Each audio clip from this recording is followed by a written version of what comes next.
आज हमें करना है श्लोक नंबर 49 चैप्टर 11।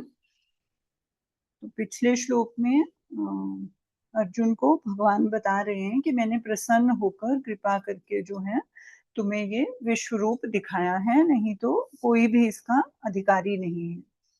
तो अब अर्जुन का भय दूर करना चाहते हैं। तो भय दूर करने के लिए भगवान आगे के श्लोक में उनको जो देव रूप देखने की उन्होंने प्रार्थना की भगवान को, उसी देव रूप को देखने के लिए आज्ञा देते हैं 49 नंबर श्लोक में।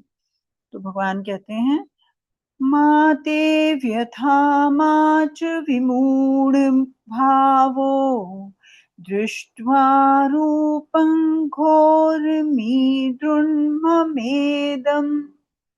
व्यपेतभिप्रीतमनाः पुनस्त्वं तदेव मे रूपमिदं प्रपश्य।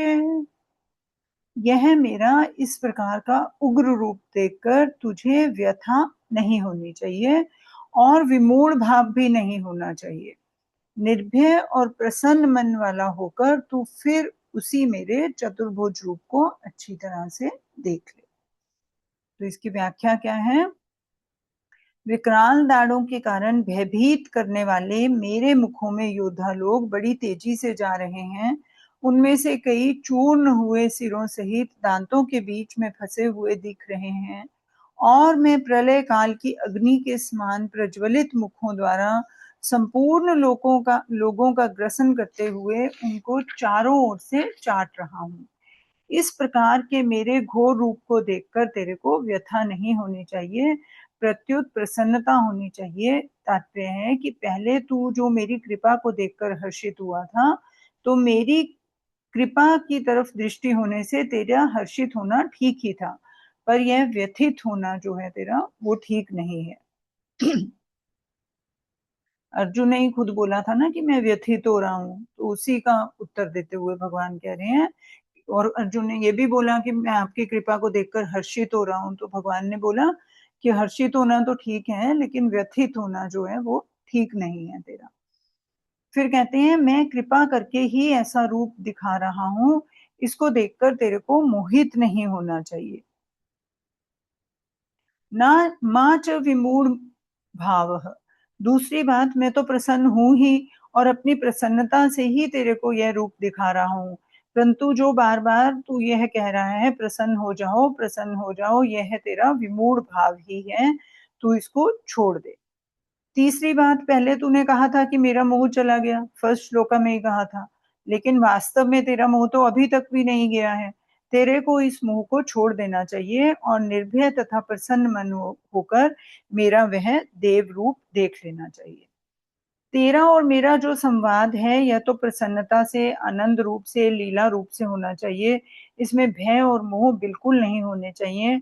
मैं तेरे कहे अनुसार घोड़े हाँकता हूँ, बातें करता हूँ, विश्व रूप दिखाता हूँ, आदि सब कुछ करने पर भी तूने मेरे में कोई विकृति देखी है क्या? है ना। अब इसका जो डिटेल्स हैं, डिस्कशन है कि अपने में कई तरह का परिवर्तन देखने पर भी अर्जुन सब अवस्थाओं में भगवान को निर्विकार ही मानते हैं।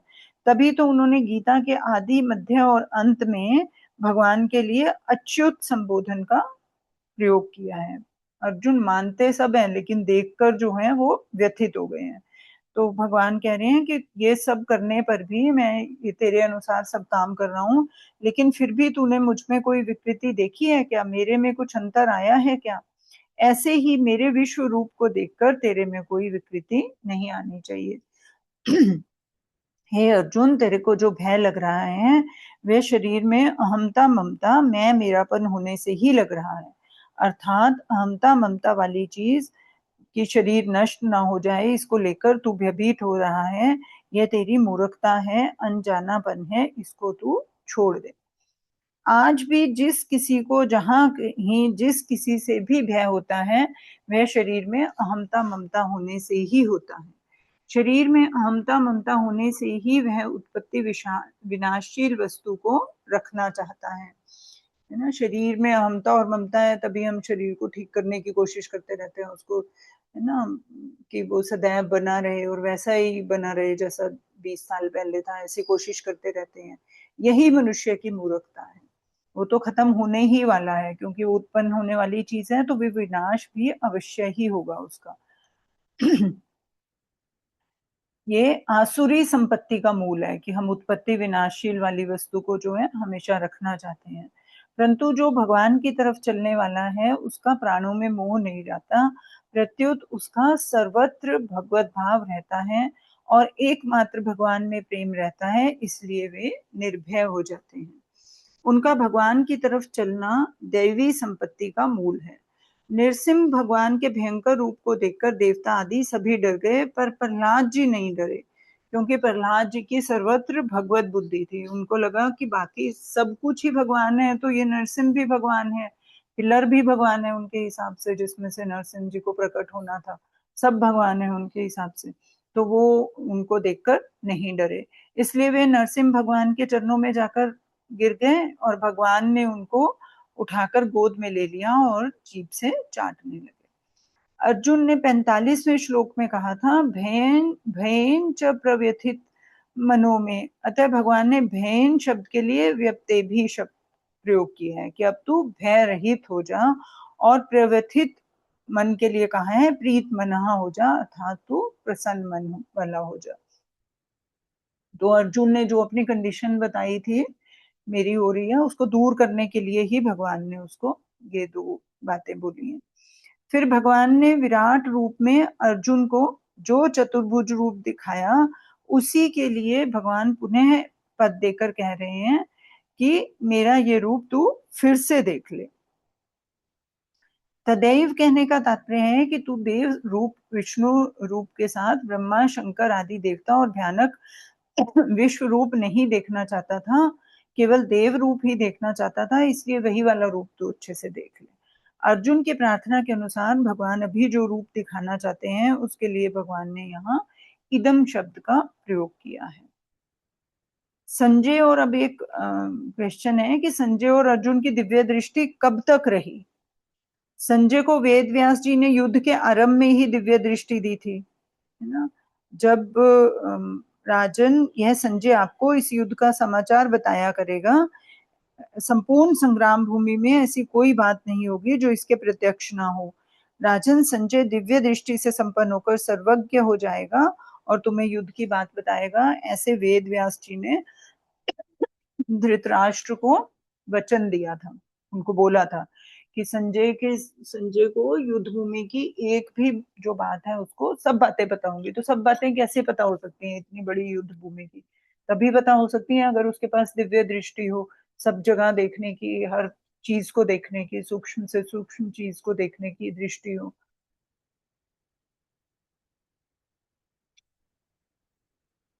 तो संजय को वेद व्यास जी ने युद्ध के आरंभ में ही ये दिव्य दृष्टि दे दी थी, जिससे कि वो धृतराष्ट्र को युद्ध का समाचार सुनाते रहे। परंतु अंत में जब दुर्योधन की मृत्यु पर संजय शोक से व्याकुल हो गए, तब संजय की दृष्टि चली गई, दिव्य दृष्टि चली गई। तो वो उसको कहते भी हैं, धृतराष्ट्र को बोलते हैं कि निष्पाप नरेश, आपके पुत्र के स्वर्ग लोक में चले जाने से मैं शोक से आतुर हो गया हूँ, और महर्षि व्यास जी की दी हुई मेरी वह दिव्य दृष्टि भी अब नष्ट हो गई है। ऐसा श्रीमद् भागवत पुराण में जो है संजय धृतराष्ट्र को ऐसा बोलते हैं। फिर अर्जुन द्वारा विश्व रूप दिखाने की प्रार्थना करने पर भगवान ने अर्जुन को भी दिव्य दृष्टि दी थी, बताकर दी थी, दिव्यम ददामि ते चक्षु पश्य में योग में ईश्वरम। और अर्जुन विराट रूप, भगवान के देव रूप, उग्र रूप आदि रूपों के दर्शन करने लग गए जब दिव्य दृष्टि मिल गई। जब अत्युग्र रूप आया उनके सामने तो वो डर गए और भगवान की स्तुति प्रार्थना करते हुए कहने लगे कि मेरा मन भय से व्यथित हो रहा है, आप मेरे को वही वाला चतुर्भुज रूप दिखाओ। तब भगवान ने अपना चतुर्भुज रूप दिखाया और वापस से द्विभुज हो गए। इससे सिद्ध होता है कि यहाँ तक 49वें श्लोक तक ही अर्जुन की दिव्य दृष्टि रही। 51वें श्लोक में अर्जुन ने स्वयं कहा कि मैं आपके सौम्य मनुष्य रूप को देखकर सचेत हो गया हूँ, है ना? जब मेरा वापस मैंने आपका मनुष्य रूप देखा, सौम्य रूप देखा, तो मेरी बुद्धि जो है वापस आई है इस यहाँ पर युद्ध क्षेत्र में, ऐसा उसने बोला है कि मैं अपनी स्वाभाविक स्थिति को वापस से प्राप्त हो गया हूँ। यहाँ शंका होती है कि अर्जुन तो पहले भी व्यथित थे, व्याकुल हुए थे, तो उनकी भी दिव्य दृष्टि चली जानी चाहिए थी, जैसे संजय की चली गई। तो इसका समाधान यह है कि वहां अर्जुन इतने भयभीत नहीं हुए थे जितने यहाँ हुए हैं। यहाँ तो अर्जुन भयभीत होकर भगवान को बार बार नमस्कार करते हैं, उनसे चतुर्भुज रूप दिखाने की प्रार्थना भी करते हैं। तो यहाँ पर वो इतने ज्यादा भयभीत हो जाते हैं कि शोक से, किसी बहुत ज्यादा, बहुत इमोशनल, बहुत ज्यादा होता है, तभी वो दिव्य दृष्टि जाती है। तो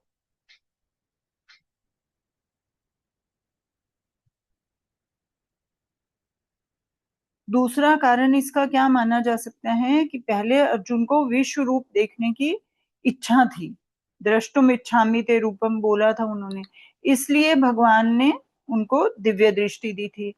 परंतु अर्जुन की अब विश्व रूप को देखने की नहीं रही इच्छा,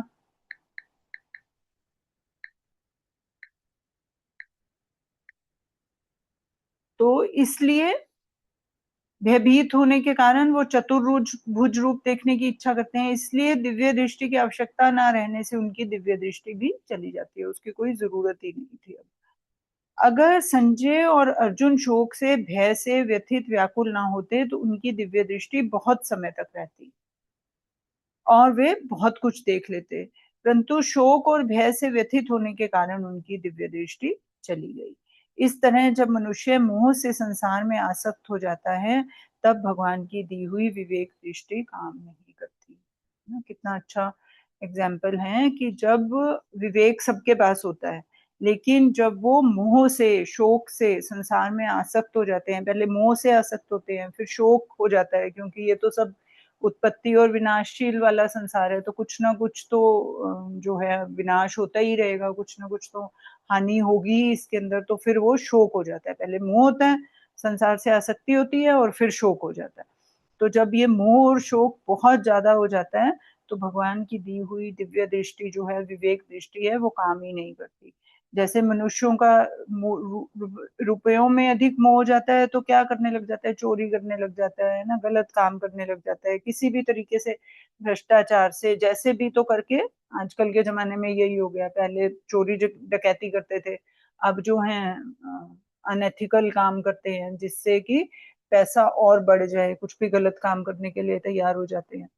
तो और ज्यादा बढ़ जाए तो वो रुपयों के लिए दूसरों की हत्या तक कर देता है, वो तो भाई भाई की हत्या कर देते हैं ना, फैमिली में ही कर देते हैं हत्या। तो इस प्रकार जो जो मोह बढ़ता रहता है, उतना उतना जो है विवेक कम होता रहता है, उतनी उतनी विवेक दृष्टि, दिव्य दृष्टि, जितना मोह बढ़ेगा उतनी कम होती रहती है। अगर मनुष्य मोह में ना फंसकर अपनी विवेक दृष्टि को महत्व देता है, तो वह अपना उद्धार करके संसार मात्र का उद्धार करने वाला बन जाता है। अगर मोह में फंसे ही ना, तो विवेक दृष्टि उसकी हमेशा काम करेगी, तो उससे ना केवल उसका अपना उद्धार होगा, लेकिन पूरे संसार का उद्धार, जितने भी आसपास के लोग हैं उससे जुड़े हुए हैं, कनेक्टेड है, उनका भी उद्धार करने में वो सफल हो जाएगा। परिशिष्ट भाव क्या है? अर्जुन ने घबराकर भगवान से कहा, तत् तत्क्षाम्ये त्वाम अहम अप्रमेयम। तो भगवान यहाँ कहते हैं, मैं चाहे शांत अथवा उग्र किसी भी रूप में दिखाई दूं, हूं तो मैं तुम्हारा सखा ही। तुम डर गए, ये तुम्हारी मूर्ता है, मित्रता में ढिलाई है। जो कुछ दिख रहा है वह सब मेरी ही लीला है, इसमें घबराने की क्या बात है। मित्रता में कौन बड़ा कौन छोटा। भगवान ही जगत रूप से प्रकट हुए हैं, इसलिए यह जगत भगवान का आदि अवतार कहा जाता है। जैसे भगवान ने राम कृष्ण आदि रूपों में अवतार लिया है, ऐसे ही जगत रूप से भी अवतार लिया है। इसको अवतार इसलिए कहा गया है कि भगवान दृश्य रूप से दिखने में आ जाते हैं। अवतार के समय लौकिक दृष्टि से दिखने पर भी भगवान सदा अलौकिक ही रहते हैं, परंतु राग द्वेष के कारण अज्ञानियों को भगवान लौकिक दिखते हैं। भगवान शांत अथवा उग्र किसी भी रूप में आए, उनकी मर्जी। सुंदर दृश्य हो, पुष्प खिले हों, सुगंध आ रही हो, तो भी भगवान का रूप है, और मांस हड्डियां मैला पड़ा हो, दुर्गंध आ रही हो, तो भी भगवान का ही रूप है। भगवान के सिवाय कुछ है ही नहीं।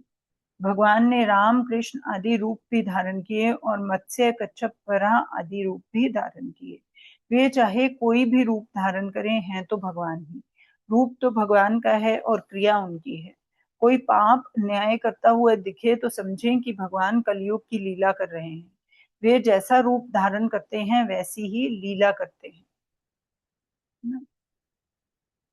मूर्ति का रूप अर्चा अवतार धारण करके वे मूर्ति की तरह अचल रहने की लीला करते हैं। मूर्ति रूप धारण करके क्रिया करने में शोभा नहीं है, प्रत्युत क्रिया ना करने में ही शोभा है, अन्यतः वह अर्चा अवतार कैसे रहेगा। वरहा सुअर का रूप धारण करके वे वरहा की क्रिया करते हैं, और मनुष्य का रूप धारण करके मनुष्य की तरह ही क्रिया करते हैं, जैसे मनुष्य में भाव उठते हैं, जैसे आते हैं। अब विवेक लगाना जरूरी है, लेकिन कुछ हमारी ना इच्छाएं जो होती हैं, हमने देखा होगा, वो स्वाभाविक उठती हैं। वो मतलब उसमें किसी का कोई योगदान नहीं होता। जैसे भूख है ना, ये एक स्वाभाविक क्रिया है। और कुछ बहुत छोटे होते हुए हमें जो आती है, हमें मन में प्रेरणा आ जाती है, कुछ मैं ये बनूं, मैं ये कुछ कर लूं, है ना, इस तरह की कुछ स्वाभाविक आती हैं, जो पुराने जन्मों का कह लो। कुछ तो होता है उसमें, और कुछ जो होता है मनुष्य, क्योंकि वो मनुष्य हैं इसलिए उसके अंदर कुछ मनुष्य योनि है, इसलिए कुछ आती है। अब उसमें काम क्या करना होता है, विवेक अपना लगाना होता है ना, और फिर वैसी ही क्रिया को करना होता है। तो जब भगवान मनुष्य का रूप धारण करते हैं, तो मनुष्य की तरह की उसके अंदर क्रियाएं आती हैं। लेकिन फिर भगवान क्रियाएं तो मनुष्य की तरह की आती हैं, लेकिन उसमें विवेक जो दिव्य दृष्टि है हमें भगवान ने वो भी साथ में दी हुई है, उसका उपयोग हम नहीं करते हैं, ये गड़बड़ है। तो मूर्ति तो चल जाती है, क्योंकि मूर्ति में विवेक वाला नहीं है, कुछ करना नहीं है, वो तो पत्थर की बनी हुई है, तो उसमें भगवान को अक्रिय का रूप का करना है, लीला करनी है, तो वो आराम से कर सकते हैं, अक्रिय वाली लीला कर सकते हैं। वरहा सुअर में भी कोई विवेक का अंश नहीं है कि ये करना है नहीं करना चाहिए, जो भी स्वाभाविक आती है उसको वो कर लेते हैं। लेकिन मनुष्य में जो स्वाभाविक भी आती है उसमें वो आसक्त हो जाता है। मनुष्य के साथ प्रॉब्लम ये है कि जो स्वाभाविक क्रिया भी मनुष्य के अंदर उठती है, नॉर्मल जो योनि में उठनी चाहिए, उसमें उसकी आसक्ति बहुत ज्यादा बढ़ जाती है। तो जब आसक्ति बढ़ जाती है तो फिर सारी गड़बड़ होनी शुरू होती है, तब जरूरत पड़ती है विवेक की, दिव्य दृष्टि की। तो उस आसक्ति को रोकने के लिए, उस मोह को रोकने के लिए, ताकि बाद में शोक उत्पन्न ना हो, इस सब के लिए विवेक चाहिए हमें। फिर कहते हैं वे कोई भी रूप धारण करके कैसी भी क्रिया करें, उससे भक्तों के हृदय में कोई विकार नहीं होता, क्योंकि उनकी दृष्टि में एक भगवान के सिवाय कुछ है ही नहीं, हुआ ही नहीं, होगा ही नहीं, होना संभव ही नहीं है भगवान के अलावा कुछ। तो उनकी दृष्टि में कोई, उनके हृदय में कोई विकार उत्पन्न नहीं होता। हमें जो संसार दिखता है वह भगवान का विराट रूप नहीं है, क्योंकि विराट रूप तो दिव्य और अव्यय है, पर दिखने वाला संसार जो है भौतिक और नाशवान है। जैसे हमें भौतिक वृंदावन तो दिखता है, पर उसके भीतर का दिव्य वृंदावन नहीं दिखता। ऐसे ही हमें भौतिक विश्व तो दिखता है, पर उसके भीतर का दिव्य विश्व, विराट रूप नहीं दिखता। ऐसे दिखने में कारण है सुख भोग की इच्छा। भोग की इच्छा के कारण ही जड़ता, भौतिकता, मलिनता आई है। अगर भोग इच्छा को लेकर संसार में आकर्षण ना हो तो सब कुछ चिन्मय विराट रूप ही है। हम सब कुछ को ना भौतिक रूप से देखते हैं। जैसे अब तो सूक्ष्म जो इमोशंस वगैरह की कद्र कितनी कम हो गई है आजकल के संसार में। जितनी जितनी भौतिकता बढ़ती जाती है, उतना उतना जो सूक्ष्म है उसकी वैल्यू घटती जाती है। तो संसार तो तीनों लेवल पे एग्जिस्ट करता है, आध्यात्मिक, आदि दैविक, आदि भौतिक, है ना। तो आध्यात्मिक और आदि दैविक तो हमें दिखाई ही नहीं देता, क्योंकि हम भौतिक लेवल पर ही, आदि भौतिक लेवल पर ही इतना ज्यादा हमारी दृष्टि टिकी हुई है। क्यों? क्योंकि हमें उस वहां से सुख की इच्छा है, इसलिए हमें जो है जो दिव्य रूप है वो नहीं दिखता। जो अगर हम ये नहीं बोल सकते कि जो भौतिक दिखने वाला संसार है वो भगवान का विश्व रूप है, वो भगवान का विश्व रूप नहीं है, वो भगवान का भौतिक रूप है, क्योंकि भौतिक रूप जो है वो नाशवान होगा, लेकिन जो दिव्य रूप होता है भगवान का वो नाशवान नहीं है, वो ऐसा का ऐसा ही है, वो हमें नजर नहीं आता विराट रूप। फिर है तत्वबोध होने पर ज्ञानी को तो संसार चिन्मय रूप से दिखता है, पर प्रेमी भक्त को वह माधुर्य रूप से दिखता है। माधुर्य रूप से दिखने पर जैसे अपने शरीर में सबकी स्वाभाविक प्रियता होती है, ऐसे ही भक्त की मात्र प्राणियों के साथ स्वाभाविक प्रियता होती है। परंतु अर्जुन ने क्या देखा था? ऐश्वर्य रूप से भगवान का विराट रूप देखा था, क्योंकि वे वही रूप देखना चाहते थे। रूप महेश्वरम, उन्होंने बोला मैं आपका ऐश्वरम, ऐश्वर्य से युक्त पुरुषोत्तम रूप देखना चाहता हूँ। माधुर्य में प्रियता विशेष होती है, ऐश्वर्य में क्या है? प्रधान प्रभाव विशेष होता है कि वो छाप छोड़ जाए, कुछ प्रभाव छोड़ जाए, ऐसा ऐश्वर्य होना चाहिए। तात्पर्य है कि दिव्य विराट रूप एक होने पर भी भावना के अनुसार अनेक रूपों में दिखते हैं। वो मधुर रूप में कैसे दिखेगा? जब उनको चाहिए था ऐश्वर्य, तो मधुर रूप में दिख ही नहीं सकता, लेकिन वो है एक ही। आपकी भावना के अनुसार आपको अलग अलग दिखता है, अनेक रूप से दिखने पर भी एक ही रहता है। एकता में अनेकता और अनेकता में एकता भगवान की विलक्षणता, अलौकिकता और विचित्रता है। अब आगे के श्लोक में, पूर्व श्लोक में भगवान ने अर्जुन को जिस रूप को देखने के लिए आज्ञा दी, उसी के अनुसार भगवान अपना विष्णु रूप दिखाते हैं। इसका वर्णन संजय आगे के श्लोक में करते हैं। तो जब श्री कृष्ण और अर्जुन का संवाद नहीं हो रहा होता, तो धृतराष्ट्र को बताने के लिए संजय अपनी तरफ से बात बता देते हैं, क्योंकि उनको भी दिव्य दृष्टि है, उनको दिख रहा है कि इधर भगवान के एंड पे क्या चल रहा है और अर्जुन के एंड पे क्या चल रहा है, तो वो बताते हैं कि संजय उवाच इत्यर्जुनं वासुदेवस्तथोक्त्वा स्वकं रूपं दर्शयामास भूयः आश्वास्यामास च भीतमेनं भूत्वा पुनः सौम्य वपुर्महात्मा। वासुदेव भगवान ने अर्जुन से ऐसा कहकर फिर उसी प्रकार से अपना देव रूप दिखाया, और महात्मा श्री कृष्ण ने पुनः सौम्य रूप द्विभुज मानुष रूप होकर इस भयभीत अर्जुन को आश्वासन दिया। तो अब दोनों तरफ की बात जो है संजय धृतराष्ट्र को बता रहे हैं कि अर्जुन ने जब भगवान से चतुर्भुज होने के लिए प्रार्थना की, तब भगवान ने कहा कि मेरे इस विश्व रूप को देखकर तू व्यथित और भयभीत मत हो, तू प्रसन्न मन वाला होकर मेरे इस रूप को देख।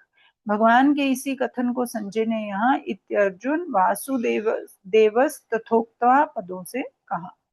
तथा कहने का तात्पर्य है, जिस प्रकार कृपा के परवश होकर भगवान ने अपना विश्व रूप दिखाया था, उसी प्रकार कृपा के परवश होकर भगवान ने अर्जुन को चतुर्भुज रूप दिखाया।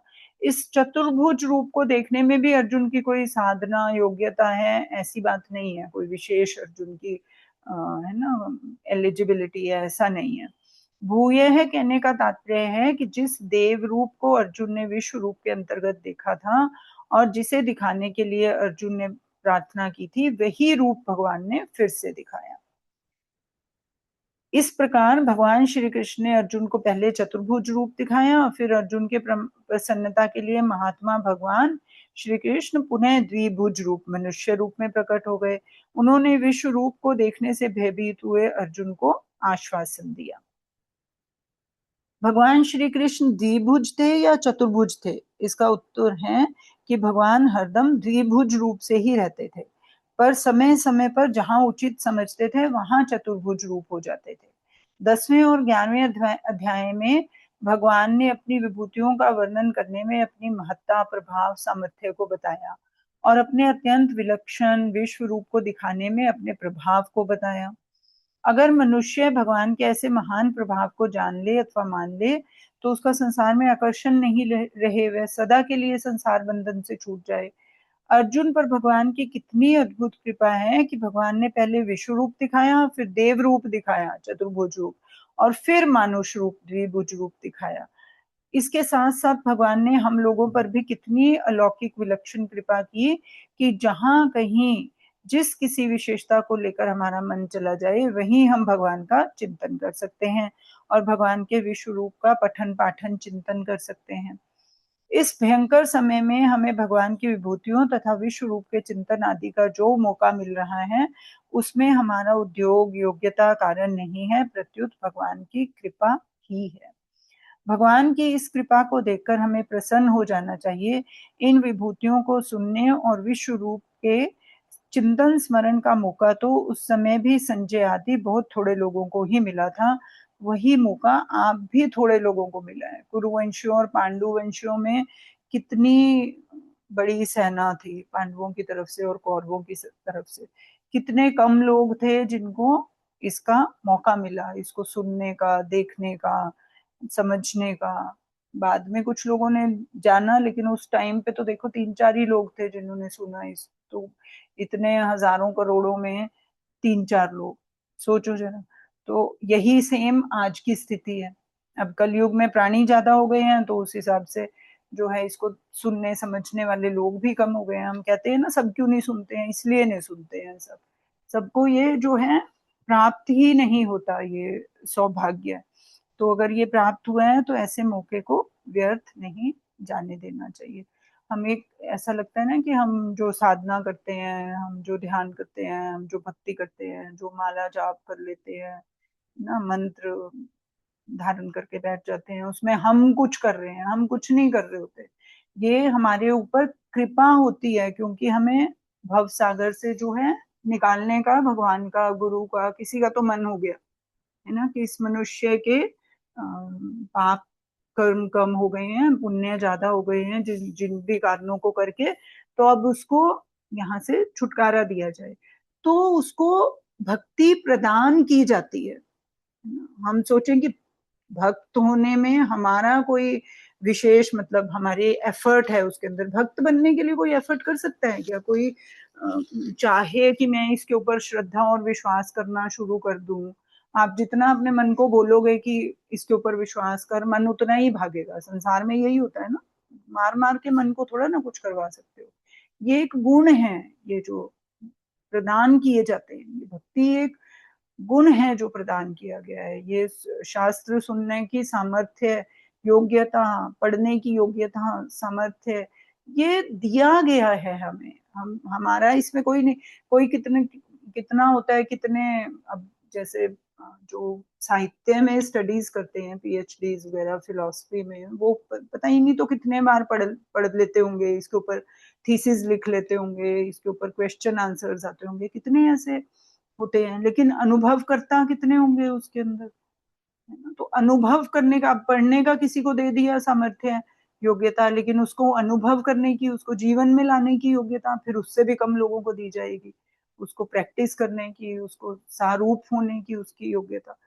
तो इस तरह से जो भी कुछ हमें मिला हुआ है, सांसारिक चीजों से लेकर स्पिरिचुअल चीजों से लेकर, है ना, सब कुछ जो भी हमें मिला है वो भगवान की अतिशय कृपा के कारण ही मिलता है।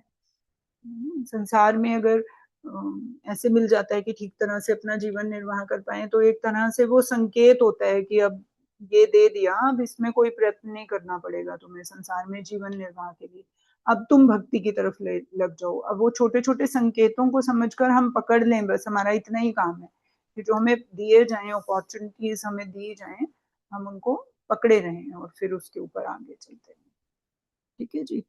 फिर अब कल देखेंगे हम कि भगवान ने जब मनुष्य रूप कर अर्जुन को आश्वासन दिया तो अर्जुन के क्या भाव उत्पन्न हुए मन में, तो उन्होंने क्या कहा भगवान से, ये हम कल देखेंगे। अभी 1 मिनट है हमारे पास, कुछ ऐड करना है किसी को?